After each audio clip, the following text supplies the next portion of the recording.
Dr. Kruse, thank you so much for joining me. I'm super excited to have you here with me in this conversation. I was talking to my daughter, my 9-year-old, about your work, and she's pretty with it from the beginning, and so she's always curious how, like, when people have their wake up moment, when people wake up to what's really going on, and so she said, "I would really love to know."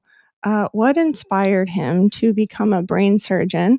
And when did he wake up to the fact that everything is connected and it's not as it seems? So could we start there? Yeah, I decided to be a doctor when I was 4 years old. Fell off my couch playing with a Matchbox car. Got a cut on my chin. My mother took me to the doctor, and they sewed me up. And I watched them in a mirror do what they were doing to me. And I told my mother right then and there that I was going to do this when I grew up. That's how it happened. She responded just like I think any mother. Yeah, I'm sure. You're going to want to do 20 different things, but it turned out it was either that or play professional sports. And should have went to play professional sports, but my mother talked me out of that. That's a totally different story, but I never wavered. I didn't want to be anything else the whole time I was a kid.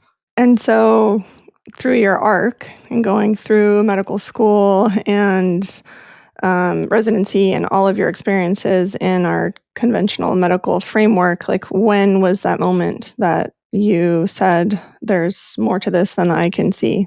Well, it's medicine. Centralized medicine creates a lot of wounds, and it doesn't create a lot of wisdom, especially in doctors. So after being out of residency for 5 to 10 years, I started to realize that most of what I was told wasn't really working for the people that were coming to see me. And then magically something happened to me, and I retapped into the centralized medical program, asked them what I should do. They told me the same thing that I learned in med school. I did it. It didn't work. In fact, it got worse. So then I sat down and started to think about what Einstein said. If you keep doing the same shit over and over again and you think you're going to get a different result and you don't, that's called insanity. So then the real come to Jesus moment happened very soon after that, where I was giving a talk in Birmingham, Alabama, and something happened to me. And that's when it dawned on me that maybe the whole paradigm is wrong. Somebody was important in stimulating that, an orthopedic surgeon's wife who gave me a book called The Monk Who Sold His Ferrari and 6 papers. And what was she trying to tell me? She was trying to tell me something that I think most people in the MAHA movement would probably get behind. That big pharma was the big issue and you need to really expose them. But I actually took it a completely different way. The book that she gave me was probably more germane than the papers because it showed me that the cue to change was actually in the environment. And the environment is not something that centralized medicine focuses on. It focuses on the problems inside of you. They tell you that you're the problem. And it turns out the way we're actually built by nature is we have these colony of mitochondria, which is a separate genome than the nuclear genome. The nuclear genome is where DNA and RNA is. Centralized medicine and big pharma focus on that genome. Turns out decentralized medicine focuses on the other genome. And the other genome is created only by 37 genes. And all of them, 13 out of the 37, have to do with energy transformation from the sun and also from the magnetic flux on the ground. And that's the basis of all life on the planet through all three domains. So I decided to focus in on that genome about 20 years ago. Yeah, so as you were moving through this conventional framework, which is what a lot of people say in the world of birth and obstetrics and all fields of medicine, is that it's something from within, right? It's like the woman's fault, like her body has this disposition and this is why it's happening, hardly ever focusing on her relationship to the environment, her habits, lifestyle. Like it's always this, or it's you're just a victim of your genetics, right? And there's nothing that can be done. With women, the story is a little bit different because women are different than men. It turns out that mitochondrial genome only pays attention to the mom. Why is that? Because mitochondrial genomics is only maternal. So I will tell you that women are far more important in this story than men are. That's not something that you get from centralized medicine.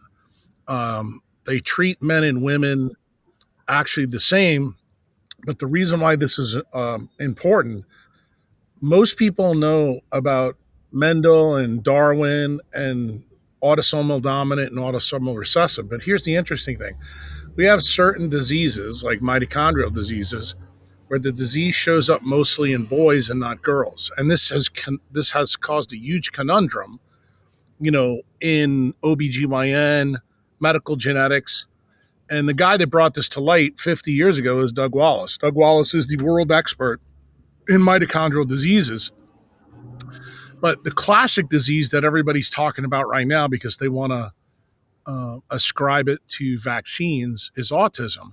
And what people don't seem to realize is that autism has a mitochondrial inheritance. So autism is predominantly found in firstborn men.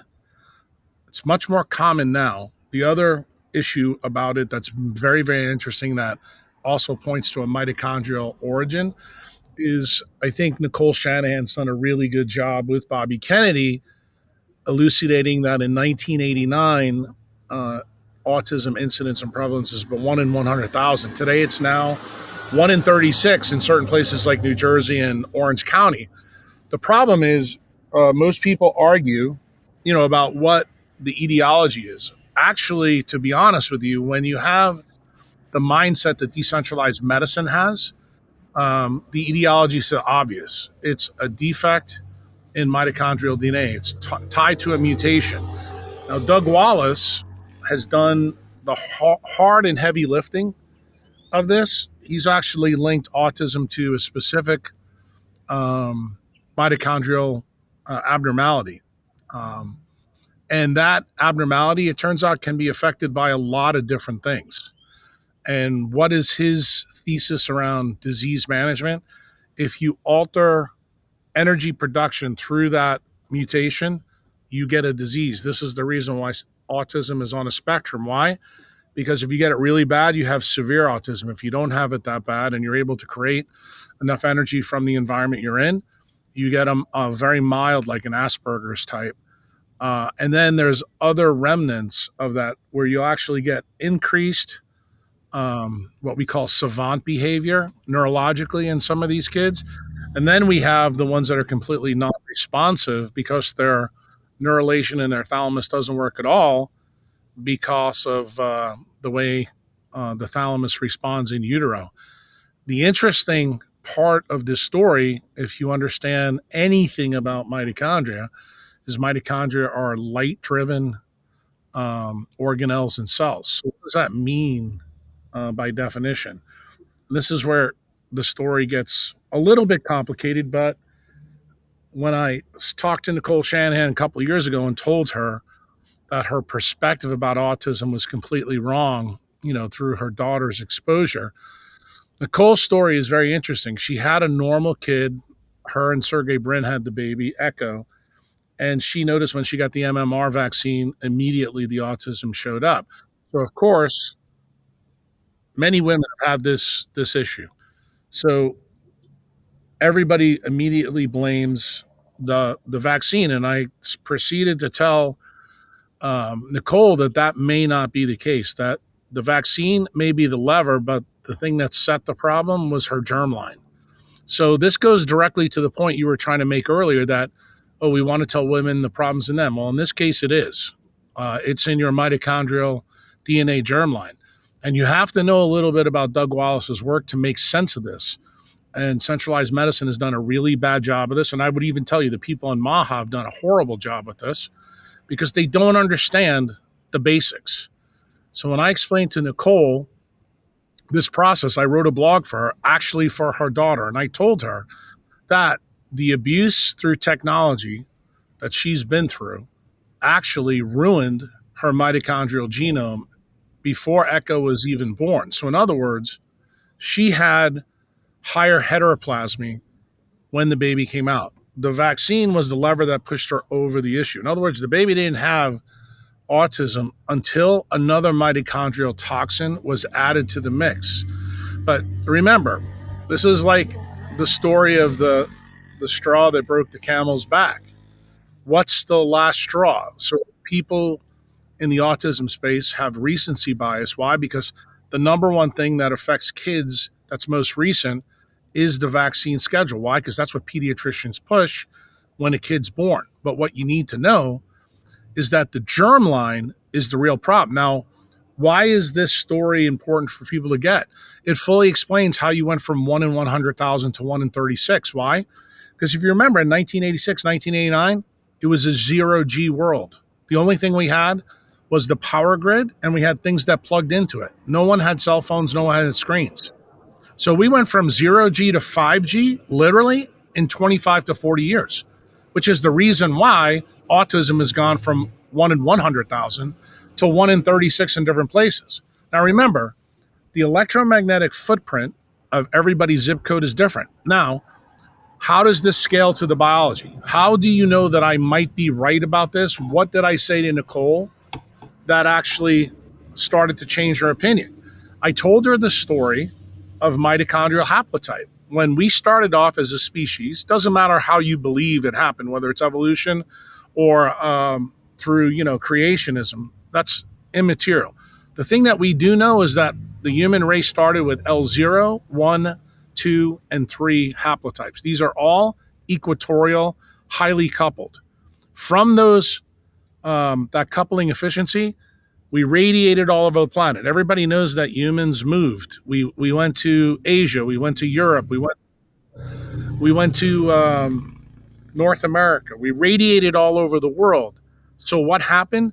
The electromagnetic footprint of that environment as we radiated changed the L0, L1, and L2 haplotype. So then we got U. Then we got M. Then M was Northern European, but it migrated to Australia. The point I'm trying to make to you is haplotypes eventually changed when people migrated to different parts of the world. And this is where you get the idea of epigenetic permanence, meaning that when your haplotype changes from L0 to say U, it's because your people have been located in that spot for 20 or 30,000 years, which is, what we would call 15, 20, 30 generations. So what is Doug Wallace brought to the table? Doug Wallace's science has pointed out that haplotypes are related to geography, to latitude and longitude. What's the next generation that I bring to the table? Latitude and longitude are a variance in the electromagnetic footprint. Why? Everybody knows if you live in Norway compared to, say, where I am in El Salvador, light right now at the end of February is really good here. Light in Norway sucks. So what does that tell you? There's a different electromagnetic footprint here than there is there. That is codified in your haplotype. So Northern Europeans have uncoupled haplotypes. People that live inside the tropics tend to have more coupled haplotypes. So what happens when you come to, say, the 20th century and you get airplanes and you get trains and you get the ability to move wherever you want? Well, the first warning shot that autism is a possibility is actually what circadian jet lag is. It's a mismatch. When you fly east or west against this, most people have experienced jet lag.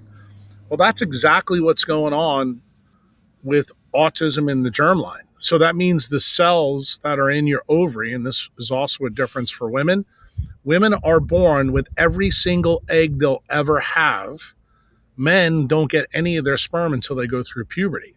This is a unique thing to women. So what does that mean? It means the egg that you became, Eula, it was first effectively programmed by your grandmother. Why? Because the egg you became was in your mother when she was inside your mother. So that means your grandmother's electromagnetic experience actually not only sculpted you, but it sculpted your mother. If you think about this from a teleologic sense, it makes total sense. Why? Because women are special. They have to sense the environment in order to select the correct egg for the environment that is out there so that the baby has the highest likelihood to survive. What pathway controls all of these things? It's called the leptin melanocortin pathway. Now, nature is really, really telling us something here because that same pathway also controls growth, appetite, and satiety. So you have to realize fertility, fecundity actually linked directly to the energy transformation. And what is food? It's also an electromagnetic barcode of where the earth is in relation to the planet. So this whole story is electromagnetic. So what has happened, say from, I would say, 1893 when Tesla created the AC power grid in, the World's Fair? Everything changed. And what happened? We have the first reports of Alzheimer's disease in the literature in 1911. Then what happens? The first paper for autism shows up in 1940. Most people, I think, know in 1940 that, there wasn't a lot of vaccines around at that time. So that should clue you in that the vaccine story is a much later event. Did autism speed up quicker? Yeah. And it does look, if you look at Bobby Kennedy's timeline, that it corresponds to the 1986 law with autism. But what Bobby forgets and what Nicole forgot is what I reminded them. It also completely coincides with when everybody started using cell phones and screens. And it turns out light sculpts everything on the planet. If you don't believe me, you cannot have the food web without sunlight. And the same thing is true with people. And it turns out the big part of the story here is we now live in a world that has a ton of electromagnetic pollution. And what does that do to female germlines? It raises the heteroplasmy rate in the wrong places. And then when the baby is born, if something else happens to it that also affects its energy production, then a new disease can manifest right away. This is the reason why the story that centralized doctors hear from moms that Nicole said, hey, I gave my kid an MMR shot, and all of a sudden the kid went from, completely normal to, ape-like, or didn't talk, didn't have any sensory integration. This atavistic effect, where we're going backwards. And it sounds crazy to the centralized pediatricians and OBGYNs. Why? Because they don't understand truly the work of Doug Wallace. What does Doug Wallace say? Doug Wallace says that chronic diseases can show up out of the ether. All you have to do is alter mitochondrial DNA by introducing mutations. And this is the crazy part of the story. Nuclear DNA is very stable, but mitochondrial DNA mutates at 1,000-fold rate higher. This is the reason why when we introduce mitochondrial toxins to the environment, that we have all the chronic diseases that modern man has. This is the reason why in recent podcasts, why I've broken away from Maha, why I've broken away from Bobby. I wouldn't say I've broken away from Nicole. Her and I are still pretty tight. But my mindset, I'm completely clinically based. I believe Maha is mostly pseudoscientific because it focuses in on the wrong things, specifically, food and exercise and, processed food. Processed food you can easily avoid. It's not a big problem. But when you're mandating messenger RNA jabs through the schedule, and this is, included for you to go to school, to go to different places and things like that, that's where I have to draw the line. And that's where I think we've made a mistake. And, when you think about the platform that Bobby and Nicole ran on, all of us thought that would be taken care of right away. The bottom line that Maha didn't do, they never explained the base case that I explained to you right now in terms of how mitochondrial mutations are affected by electromagnetism. That's the reason we have haplotypes. It's the reason why we have haplotype variation as we move all over the planet, which tells you that EMF has a huge impact on life. The EMF that sculpted the haplotypes was native, meaning terrestrial, normal. What happened after 1893? We added artificial, man-made, polarized ones that sped up all the diseases that we all know about now. Cancer, autism, neurodegeneration, heart disease. You name the condition, mental illness, all of them are tied to this same base case. And I have made that case for 20 years. And what do? I take each individual disease out and then give you a quantum explanation of why it happens. Why? Because mitochondrial DNA only concerns itself with energy production.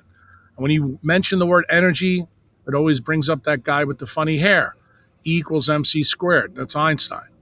And you have to remember, when you scale back to that, you have to realize that we have created a world now that's designed to steal energy from humans. That's what we're doing right now on technology. That's the reason I'm outside doing this podcast and you're inside. You're making a catastrophic mistake by putting that thing in your ear and being inside. The reason why? It's stealing energy from your brain. People don't realize when you make this era, over 50 or 60 years, it should be no shock why people are getting neurodegeneration, why they're getting dementia now in their 40s and 50s. When I was your age, no one used those things in their ear. That didn't come until the Sony Walkman. And the thing is, it's getting worse and worse and worse. The same thing is happening with multiple diseases. These days, there's people younger than you showing up into our office with carotid disease, with the inability to think. Dementia is going down. We're now seeing fit athletes that play soccer drop dead on the field, after they've taken the jab. The reason for that is the spike protein, as we just found out from the Yale study, is really now a permanent thing. Why? Because they're genetically modified by the platform. So that means the spike protein constantly affects their mitochondria in different places. Now, what determines where the spike protein goes? That's the very interesting story, because the spike protein in the platform is encoded in something called a liquid nanoparticle. That actually blocks the charge. So what does it mean? It tends to go to things that create an electromagnetic footprint. What is that in your body? Mitochondria. It creates electric fields because the intermitochondrial membrane, and it has a spinning FO head for the ATPase that creates a magnetic field. We know this now. Why? And we can prove it. You've had the experience when you go to the doctor, they put an EKG machine on your heart, and we see these fancy lines. That's the electrical and magnetic deflections of your heart. We have fancy machines in neurosurgery that I use called MEG machines that check magnetic field. I can check your magnetic field out of your brain or your heart. Last time I checked it on somebody in their heart, it was 22 feet out of their chest. This is the reason when we make love, we make babies, we tend to do it face to face. Why? Because we're trying to get inside that magnetic field. The same thing is true in the brain. When someone has a TBI, we can put a magnet over their head without cutting their brain open and send magnetic flux into the brain to try to help them heal. And the mitochondria in that area go through a process called apoptosis and autophagy. So we don't realize in centralized medicine truly how the system functions. And this is the reason why we're impotent to fix the chronic disease epidemic out there. And what I see going on in our country now, definitely an improvement from where we were prior to Bobby. But most of the people that, Trump has placed around Bobby, how shall I say this kindly, are going to dumb the science down. This just got me thinking about, well, many things, but one is this kind of like train stop that women go through in their process, right? So they have the environmental factors, they have all of the information from their mother's experience or grandmother's experience, and so on down the maternal line. When they get to that conception point and they enter the system, right? Because most women need to confirm their pregnancy rather than just letting the body show them that they're pregnant. They need medicine or they need the system to confirm it. That's a mistake. That's the first mistake modern humans make. There's no reason to do that if you're living truly in nature. Now, the reason that women do this is because they've been conditioned by the centralized system to do that. See, that's the wallet biopsy of the OBGYNs, or the wallet biopsy of the geneticists, or the wallet biopsy that the hospital gets because they want to convince you that you need to have a baby in the hospital as opposed to doing it in a pool in your house. I try to remind people that, prior to 500-600 years ago, we had no hospitals yet. There's 8 billion of us on the planet now, to show you that, natural childbirth actually works. Nature's a pretty good, experimental lab. The problem is we've gotten in the way with our beliefs, and our beliefs have been born around the curriculums at medical schools that were born from the Flexner Report, when Rockefeller tried to change the whole system to move us away from doing the things that wild animals do. If a woman misses her period 2 or 3 months, she knows what's coming. Now, if you want to do an EPT test at home and pee on it, I'm fine with that. But I'll be honest with you, assuming that you live in a pretty good place and that you got pregnant, that's a pretty good sign that you got pregnant, that nature's okay with it. The real problem, the people that really need to consider centralized healthcare are the ones that have sex for a whole year with no protection and can't get pregnant, or the ones that took birth control pills for 10 or 20 years and can't get pregnant. Guess what? Nature's trying to tell you something, that you probably have no business having a baby until you get your environment cleaned up. But guess what? That's not the message the OBGYNs give. Instead, they say, go see my friend who's a fertility doctor, and we're going to put you on Clomid, and you'll have 19 babies, and some of them will have problems, but you'll still have a baby, because you're forcing nature to do something it shouldn't do. And this is also the reason, at the same time autism has gone through the roof, the epidemic of infertility is even worse. But nobody seems to put these two stories together, and it turns out that these two things are fundamentally linked. I mean, that first visit, she enters what I call the fear grid based on clinical logic, legal logic, cultural logic at this point, because it's become culture to participate with the system in that way and do the dance. So she gets her first ultrasound. And this is what I wanted to ask you, because there is all the train stations that a woman will go through until she gets to her medicalized birth. But those ultrasounds, right? I'm looking for something. I don't know what I'm looking for, but it's kind of like the proverbial, monster in the closet. We're just waiting for it to appear. How does ultrasound wave technology impact the formation of the fetus, the brain? It depends what you use it for. I would tell you the chronic use of ultrasound is a problem because of what we know about the physics of water. It also is a problem based on what we know about the morphology of organisms. Now, centralized medicine has done a really bad job on the morphology side. I'd have to get doctors to go back and read Alan Turing's paper in 1941, where he linked mathematics to morphology, to really get them to understand my perspective. So that's why I don't talk about it too much on podcasts. But suffice to say, ultrasounds definitely affect morphology. Now, the water chemistry story is pretty well worked out. I have zero problems with OBGYNs using ultrasound to size the baby. The number one issue that you want to use ultrasound for, can the baby's head fit out the vagina? That is a huge problem today. Why?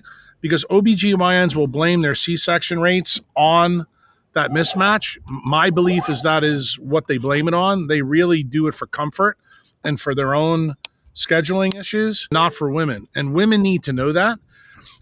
So if you have a reliance on ultrasound, you're almost guaranteeing that you're going to have a C-section. And C-sections also happen to be different in different locations. You'll find out in rural areas they're less than what they are in cities. And this is really because of the scheduling issues with OBGYNs.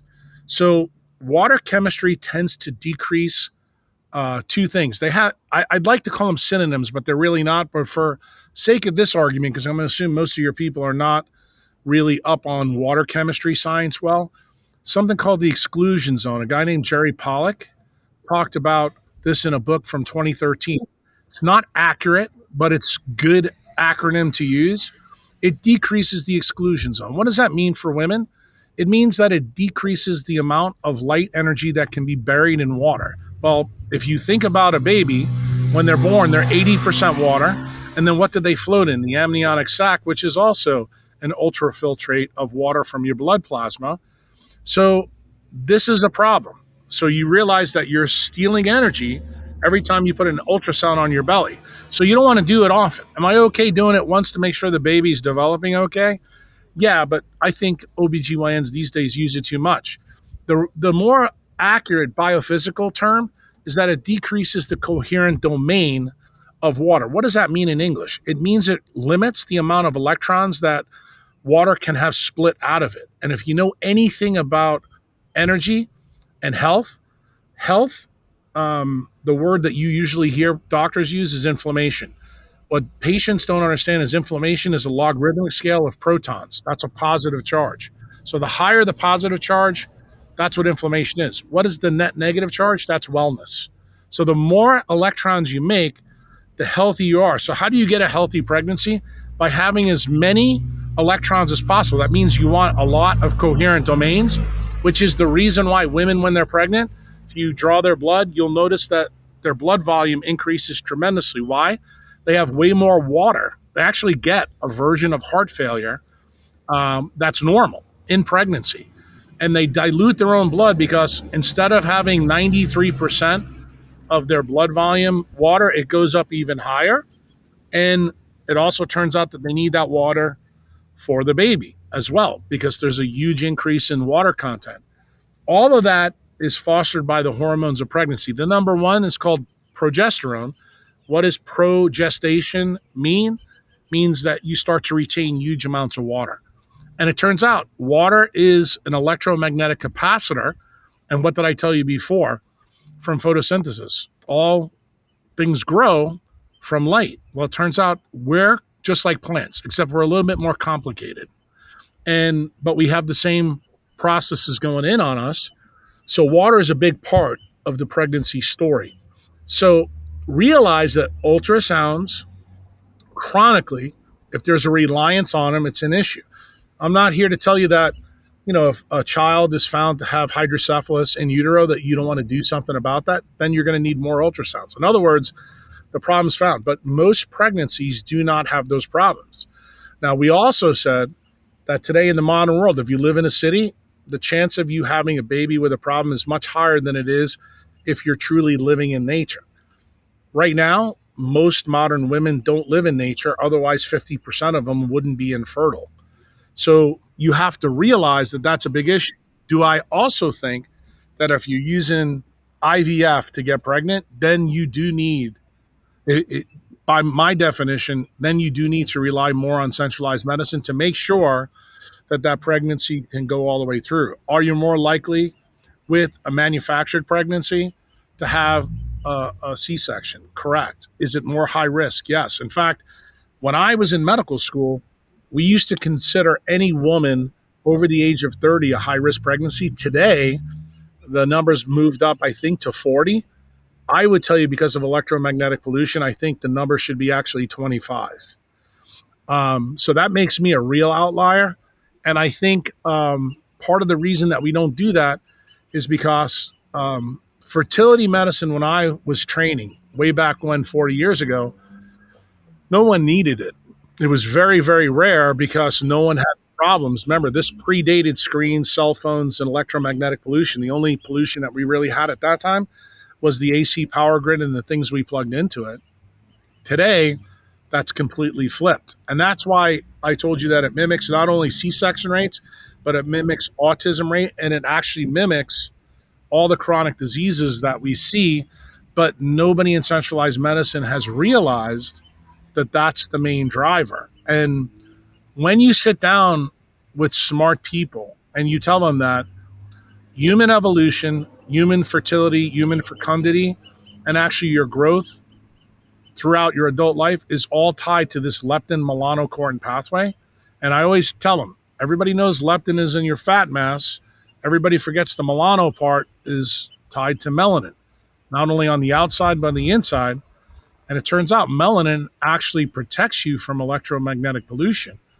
But remember, we have our friends in ophthalmology and dermatology telling women constantly to stay out of the sun and not make melanin. So what does that do? That actually is a prescription for infertility. So when you actually think about, what you said, when women stepped into the centralized paradigm, you don't even realize from the time they're little girls that have been putting that shit all over their bodies. That started their infertility story when you really understand the basics. And then the cultural problems is the last time little girls usually ran out outside without a shirt on is when they were 6 years old. That's also a problem. That actually tells you why we've got the breast cancer story we have now. It's also where the infertility is, because remember where your ovaries are, parts of your body that rarely get exposed. And all of these things add up. And then when you consider that we're living really in cities now that are probably more apt to be described as Chernobyl when it comes to, fertility and health, you begin to understand why we have this big problem. But this sounds like hyperbole to people who don't understand the base case that I made to you earlier about Doug Wallace's work with mitochondrial DNA and understanding that mitochondrial mutations that affect energy create diseases. And when you replace the energy back by doing things you should do, these diseases magically go away. It sounds crazy until you actually really parse his work out.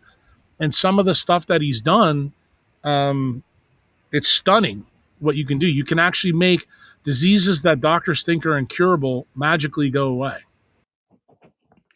Magically, yeah. It sounds like that to people because it feels so impossible based on everything that they're taught from such a young age. They're taught centralized ideas. That's the reason why. Remember, the centralized ideas manifest because really, the centralized ideas manifest because those are the things that bring the centralized paradigm money. That's what it always comes down to. Well, yeah, it's like you mentioned siphoning energy. I mean, that is it's a metaphor for so many relationships and dynamics that exist on Earth, right? But I wonder, like, people want to demonize, vilify doctors, right? And very often, like in the alternative communities, where it's like there's this nefarious agenda. I actually don't believe there's any nefarious agenda behind the individual itself, because the goal is health, right? It's just you've been your colleagues, right? Trained in a system that is being puppeteered by someone else. I don't know who that is. I doubt that I'll ever get exposure to who that is really. But people say, well, what's the point? Yes, they're making more money. Pharma's making more money. Institutions, big food, all the, agro making more money. But really, like, above that, like, what is being siphoned? What is the end goal?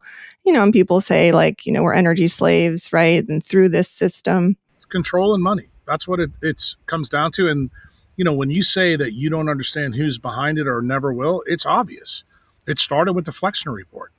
It's the Rockefellers. Remember, these are the same people tied to the Federal Reserve. If you want to know why science has been stolen, why centralized medicine exists, it is because of bad money. And bad money means that they need to create ways to get money. So it's much better for you to be a patient and use all their bullshit solutions that don't work over 70, 80 years. And each train stop you have in your life, there's a new set of circumstances where they can harvest you as an economic slave. And how is this codified? Like, what's the code that allows doctors to be idiots? It's very simple. It's the medical school curriculum. Who sets the medical school curriculum? Big Pharma. They pay for the entire thing. The reason why doctors only learn a certain amount is because if you knew any more, you knew not to do what Big Pharma taught you to do in medicine, in medical school or residency. And that's kind of ties to, my come to Jesus moment. My come to Jesus moment was reading a fable called The Monk Who Sold His Ferrari. If you want to know the truth, there was more truth in that fable than there was in my medical school curriculum. That's actually what got me back on path when I started to realize that I have to begin to question all the things that I was taught. And this is where I would tell you where doctors are complicit. If you go through life seeing all this shit go around you and don't question what you're doing, then I'm going to tell you, you are complicit with the big pharma grift that's going on. See, I don't think I can give doctors a pass like you do. Why? There's going to come a period of time in every doctor's life where you just look at your practice and go, why is it, if you're an OBGYN, that literally 50% of women that come in can't get pregnant. Like, has that ever happened prior to the literature of 1970? The answer is no, it didn't. So why wouldn't a doctor question that? Well, you know why? Because no doctors go back and read the literature from 1970. And if you're a new doctor now, you're certainly not going to get taught that by Big Pharma, because if you were, you'd ask too many good questions so that you wouldn't push people down to the IVF drugs like Clomid. And that is the reason why this happens. So ultimately, the job of a doctor is to do, what I'd call post-residency training. Don't you think Big Pharma is actually controlling that as well? Doctors have mandated CMEs that they have to do. Do you know what the CMEs are in? In shit that you don't need to know. Why do they do that specifically? So that you never read The Monk Who Stole His Ferrari. So that you never read other things that may actually help your patients. It's the same reason Obamacare gave us the electronic medical record. Why? Because the electronic medical record allows us to focus on the computer for the hospital system and not the patient. What does it do? It subtracts time so that you can't ask the patient the questions that may actually help you become enlightened. So I would submit to you that I reject your premise. I think every doctor is complicit in this, whether it's direct or indirect. And I think when they hear this, they'll probably be pissed off at me, but I could care less. Why? I was ignorant up until the time I was 40 years old. But even at 40 years old, I realized that the things that I was taught to do weren't working for all the diseases that I was treating. And after I had my own issue, I said, well, since I gave crazy a try with me, why shouldn't I give crazy a try with patients to see if this works? And guess what? That is how JackCruse.com was born. What's important for this story is for people to understand that when you enter a relationship, especially when it's around fertility, having a baby, or even the questions later, like why is it that babies are getting more jaundice when they're born? Those are the kind of questions you need to ask. Or here's another one. Why is it that doctors tell pregnant women not to eat seafood, especially raw seafood? Why is it that no one talks about breastfeeding as much as they should when you're pregnant? Why is it that all women have to take prenatal vitamins? I mean, was there prenatal vitamins around when the Egyptians were here? Why is B12 associated, with some of the things that is? Why it's in prenatal vitamins? Why is there caudal regression syndromes today when we didn't really have that in the past? Like, these are the questions you need to ask. Or when you learn about chorionic villi sampling and say, why is my OBGYN suggesting that I get this done?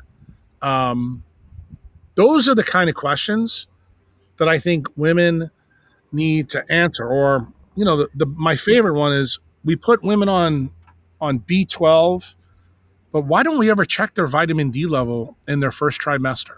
When we know that the baby is going to steal all the mother's vitamin D, doesn't it mean if the woman is below 30 that she's going to come out with a much lower number because it's going to be spun into the baby? Same thing with the DHA level. So if you're not eating to replace the things that your baby's taking away from you, does that make any sense? No, I'm going to tell you that's a preconditioned set of circumstances that the paradigm is put in. Why? Because then it makes you the mom and the baby a client postnatally.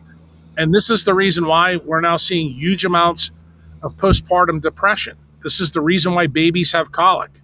Is it normal for a baby to have colic? Only when the baby has circadian mismatches. Is it normal for a baby to be jaundiced? No, only when they have circadian mismatches. Is it normal to put a baby who's jaundiced under a blue light?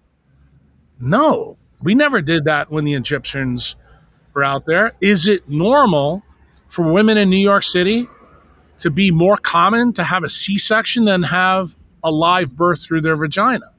No, that's not normal. Those are the questions that people need to start to ask. And when you find that the doctors cannot give you cogent answers, That's when you need to start realizing you need to do your own homework. And then you come to this little nugget. Once you ask enough questions, you'll come across probably my Twitter feed, and I'll point out to you that doctors are the third leading cause of death. And it's not Jack Kruse's opinion. It's actually the Institutes of Medicine that showed that over 15 years ago. So then you got to start to ask yourself, well, if they're the third leading cause of death, could some of the things that they've told me while I've been pregnant or postnatally, should I believe everything they tell me? That's the whole point of being a mitochondriac. It's the point of never settling for less than you deserve.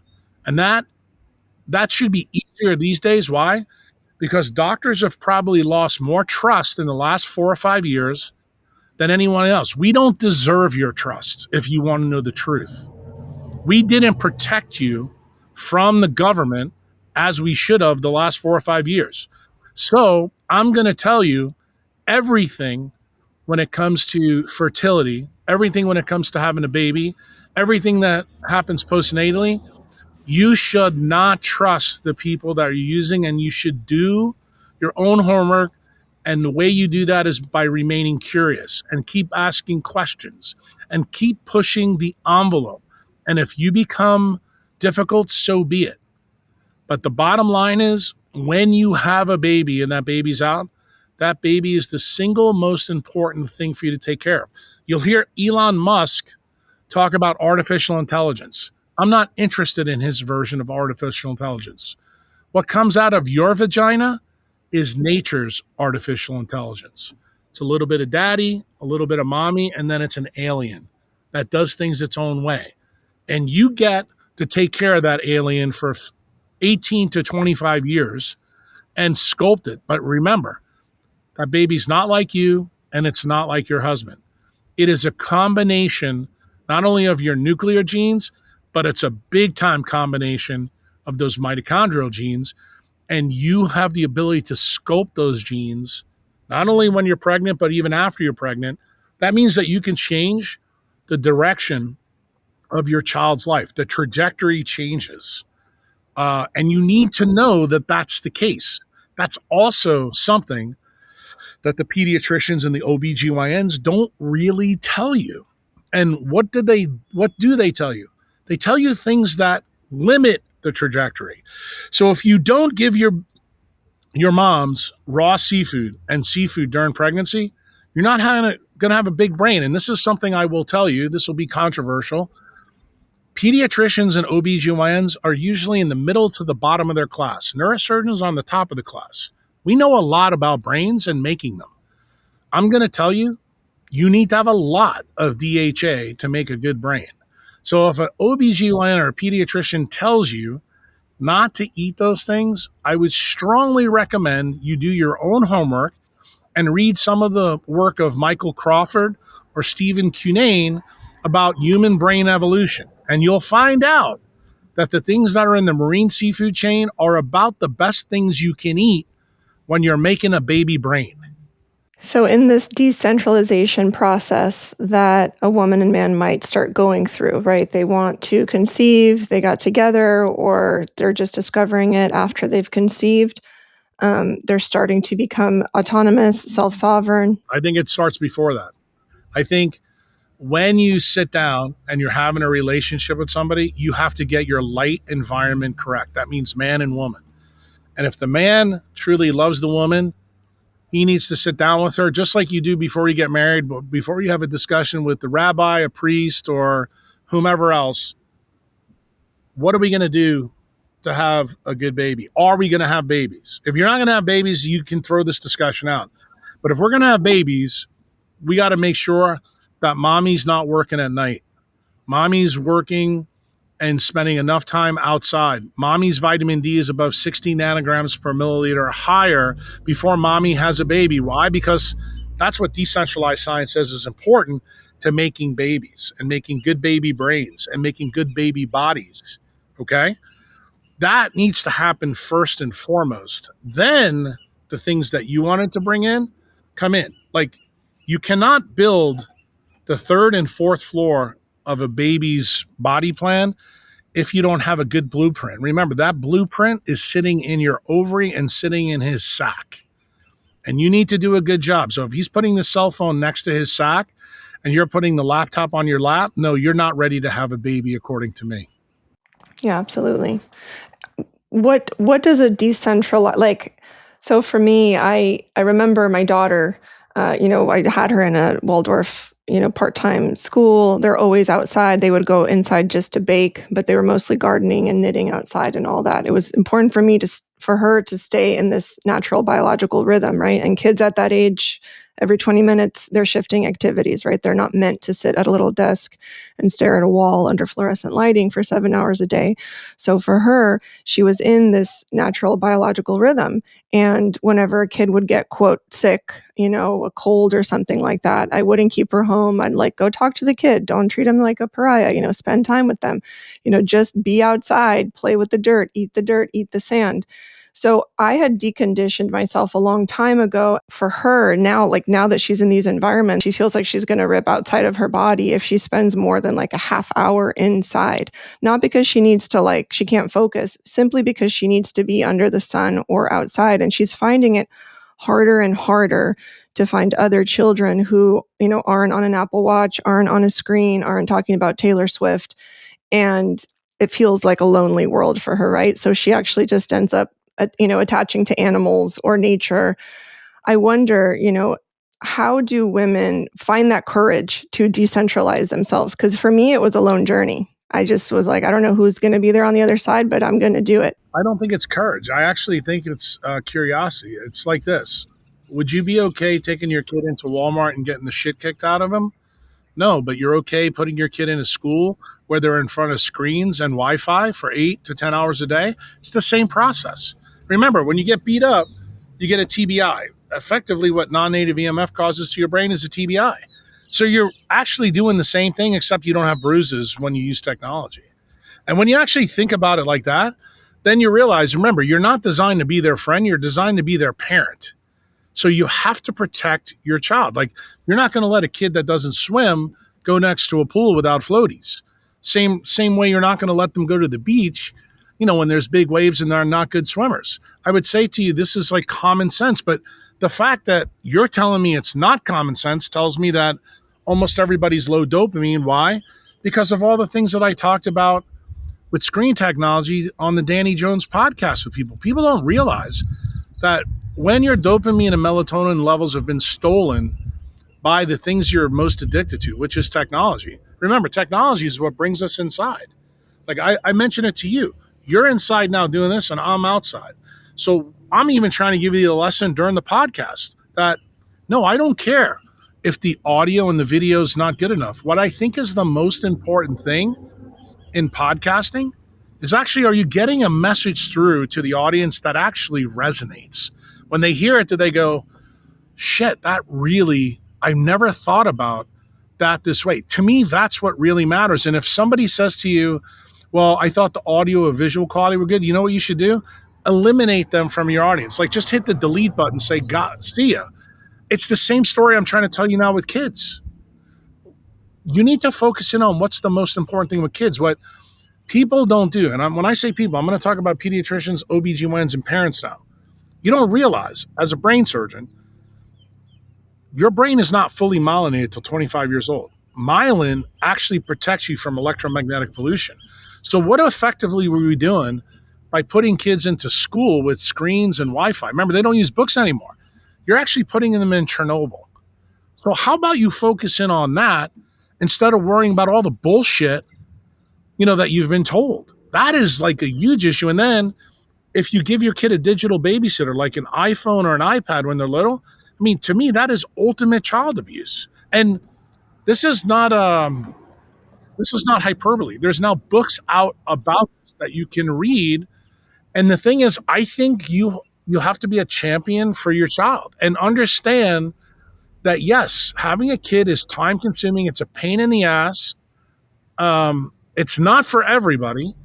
But if you decide to have them, my belief, and this is going to be a tough one for people. I believe one parent needs to stay home, okay, and take care of the kids.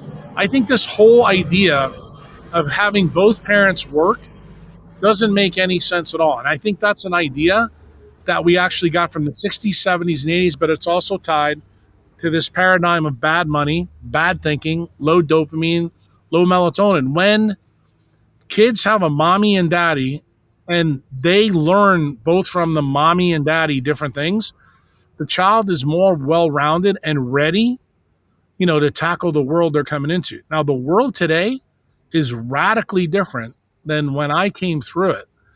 And I do think that children today, they they are suffering from not having a nuclear family. I think they're also suffering because the teachers that are teaching them also have this woke ideology. The things that kids are being taught are not things that probably should be taught in school. They should be taught at home. If you believe, that it's okay for boys and girls to pee in the same bathroom, great. Teach your kid that at home, but that shouldn't be taught in the schools because that's not how it's supposed to be. And the thing is, I have told my members that I think if I was actively having babies now, there is no question that I would homeschool my children. Um, Actually, when I did have my kids, my wife did not work. I told her, "You're going to stay home with the babies. We can do this, and I want you to take care of them." And to me, that is a job that's actually more important than my job as a neurosurgeon. And I think if you go into life and you don't have a good plan about how to care for your kids, and you both know that you have to work, realize that right off the bat, you've actually done something bad to your children. Like if you have to put them in daycare, you have to do this. And I know this is going to upset people when they hear it. I'm sorry. I just don't think that's the best choice for the kid. I understand you may want to have a baby, but I believe if you're going to have a kid, don't give it a C, a D, or a B life. Give it an A life. Give it the best chance that you can get. And am I a little bit flexible on that? Yeah, I am. I think that there's different times and different places to do it. But that means, no, you probably shouldn't live in New York City. You shouldn't live in Chicago. You shouldn't live in LA because it's more expensive to live there.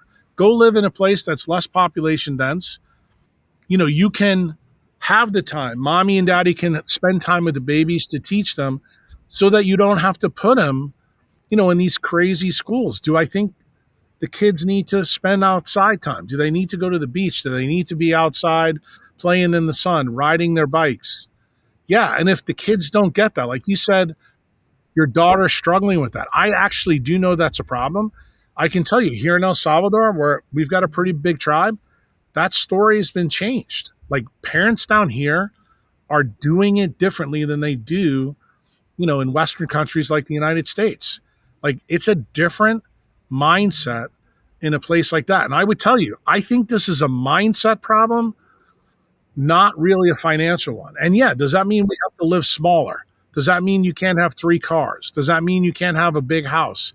It might, especially if you don't have a job where you can fiat farm and make a lot of money.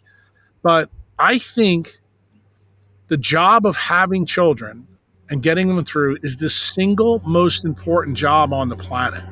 And I think that when you do a half-assed job of it, that's why you get the stupid shit that we see on social media. While we see people, taking hammers and in an airport and banging things, or why we see people from Africa going up and raping people in Sweden, or we think it's a good idea to put people in jail for tweets in the UK. This is bad brains in action in society.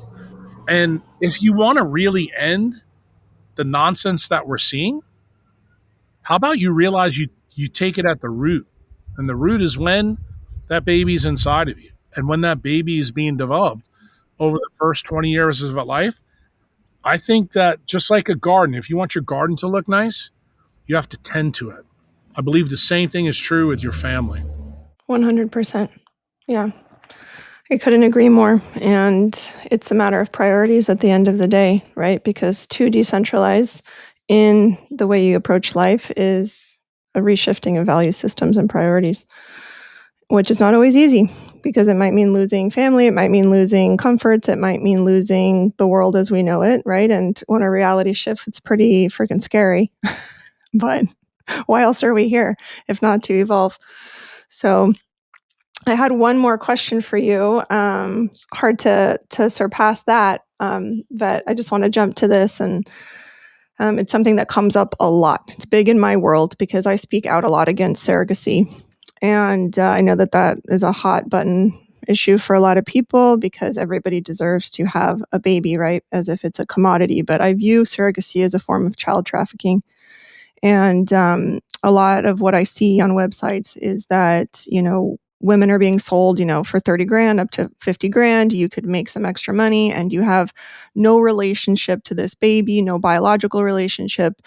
They don't really talk about energetic or emotional very much, but they say, don't worry. Like, you can go back to work and everything's fine as if it never happened. And now you can pay off your student loans or whatever it is, just more self-enslavement talk.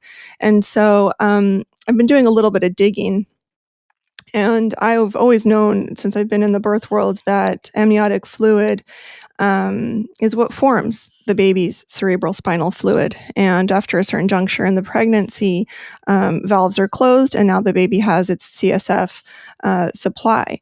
And so, by virtue of that, wouldn't you say that the mother and the baby are tied on a cellular level, on an energetic level, through water, through electric, through energy? Well, I'm going to tell you it's even more than that. I agree with you about surrogacy. I think it's a horrible idea. But I think mom and baby and dad are all quantum entangled. They're all entangled together. So I think that the relationship is strong. And I think when you realize what surrogacy really is, it breaks that whole entanglement phase. And do I believe that surrogacy is a function of low dopamine, low melatonin, bad society, bad civilization, broken money? Yes, I believe all of these things are why we have bad ideas like this. And do I think we need to actively push against it? Yes. But we also have to remember that, at least in the United States, 50% of the country are low dopamine and low melatonin. They are not interested in our opinions on this. And I believe we have to get back to a point where if people make bad decisions, we need to make them pay for them. As long as they pay for them, I'm fine with it. That means if the kids have any problems, that's your issue.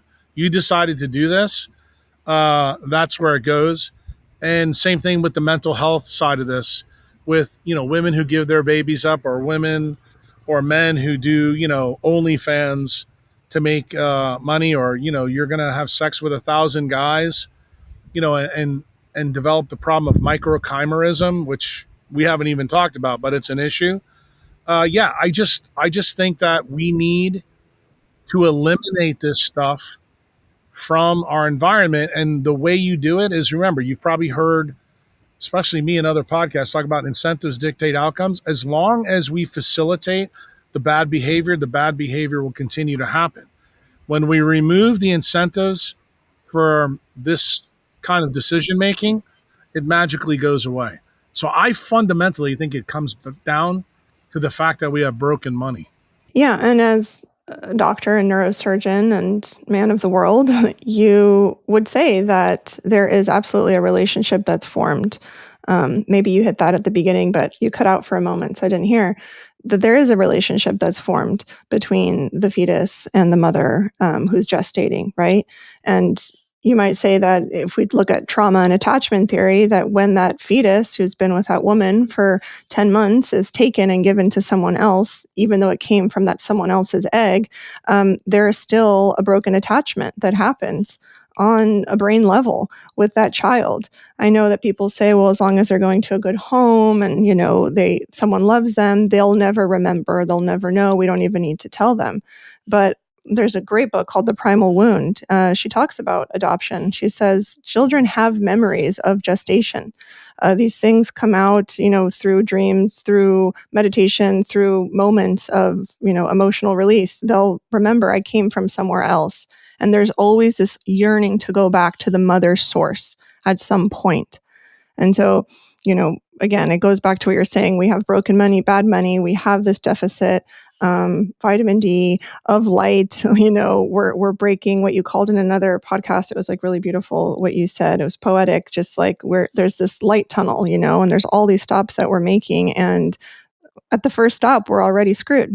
So if we can restore that movement, then all of these things may very well start to dismantle, and these beliefs that we can have these ultra disconnected human experiences and be okay on the other side, and it's not going to impact anyone. Maybe that would fall away. Mom and baby are designed to be quantum entangled, and quantum entanglement happens without any connection there. It's actually a molecular resonance. Um, it begins even before conception, if you want to know the truth. And this is not, a dominant belief in the paradigm, but you have to remember the paradigm that exists today, they are trying to break up not only entanglement, but also the nuclear family because it suits a greater narrative and ideology to kind of separate and control us. And I don't think that this mindset that, at least that I share with people, they really understand that it always comes back to broken money, but it does. And the thing is, when society is designed to keep you down, they're always going to give you other options that incentivize you to keep you down. And I think that's what you have to push against. Well, I could keep chatting with you all day and ask you about microchimerism and all kinds of things. It's been such a pleasure to hang out with you. Thank you. Thank you for sharing everything that you do. Super inspiring. I feel inspired. And I'd love to know a little bit right now about what you're building in El Salvador. And if we can't get to El Salvador, what can we do here? I think what you need to build is some of the things that we talked about in the podcast already. I think you need to rebuild your life so that it's decentralized. That means not only about your health, but also your wealth. I think if you do that, that's the cornerstone foundation of what a good life's all about. And if you know that you don't have good health and you don't have good wealth, that you're not ready to have babies. It's as simple as that. Fix those things and then get back on the path. The nice thing is there's always time to change the road you're on. But the thing is, make sure when you do make the change that you do it for the right reasons, that you're not coming from an area where you're struggling. So focus in on what matters. That's light, water, and magnetism. Optimize all of those before you make big decisions. If you wind up having a mistake or an error in your life, doesn't mean you can't come back from it. It means that you need to do more to come back from it, not less, and not look for the easy way out. Because if you do, ultimately, not only will you pay a price and a toll, whether it be disease or a poor outcome from your child, or maybe a breakup in a marriage or a relationship, or disassociation from friends and family. Those are the things that you need to work on first before you make the next big step about making your own family. Thank you so much, Dr. Kruse. It's been a pleasure.